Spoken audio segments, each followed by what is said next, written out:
Wabisah ni telah bawa dan balik, dan kemudian dia ni terkenal sebagai Qari'ul Quran, pembaca Quran, sahabat. Tengok, ngaji setahun, berapa bulan, berapa hari dengan Nabi.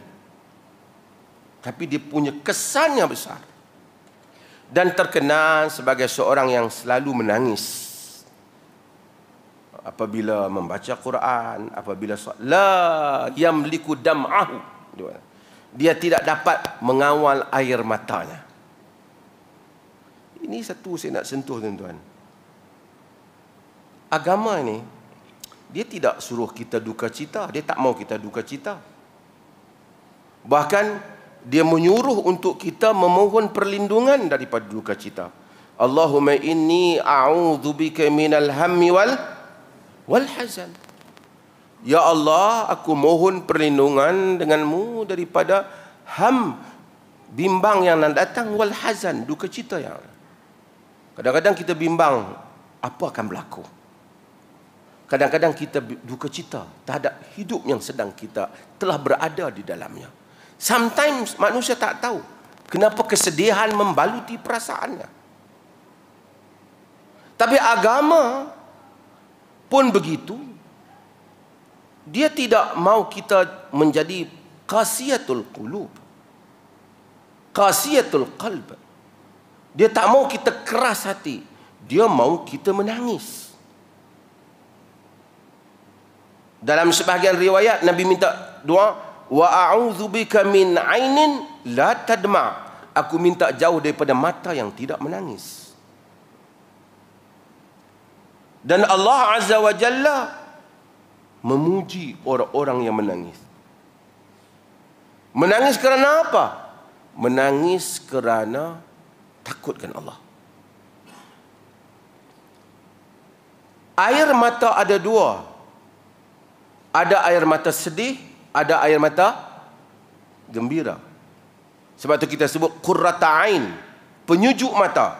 Air mata sedih itu panas, air mata gembira itu sejuk. Tapi ada air mata khusyuk. Ada air mata kerana mengingatkan Allah Jalla wa'ala.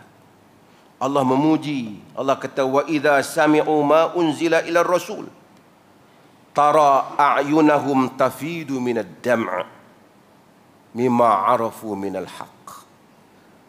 Apabila mereka mendengar, yakni ahlul kitab,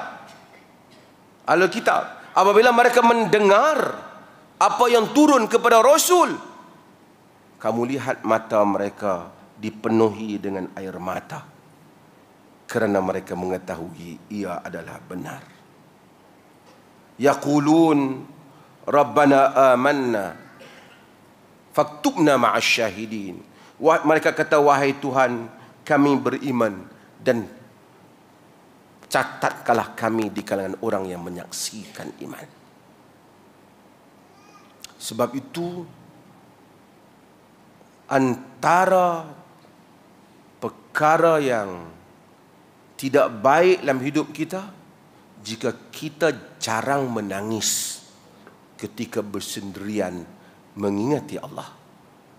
Pendosa, manusia semua berdosa.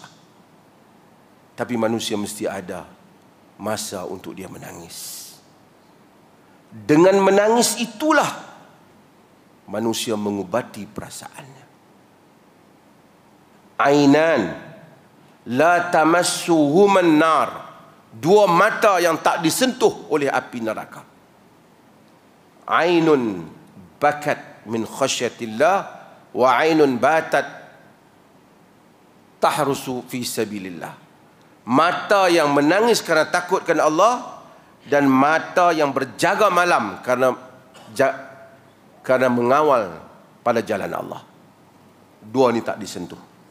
So mudah-mudahan kita juga diberikan rahmat oleh Allah supaya sentiasa juga menangis apabila mengenangkan kelemahan dan dosa diri kita. Bukan menangis depan orang, menangis apabila kita mengingati Allah, seperti mana Wabisah binti Ma'bad.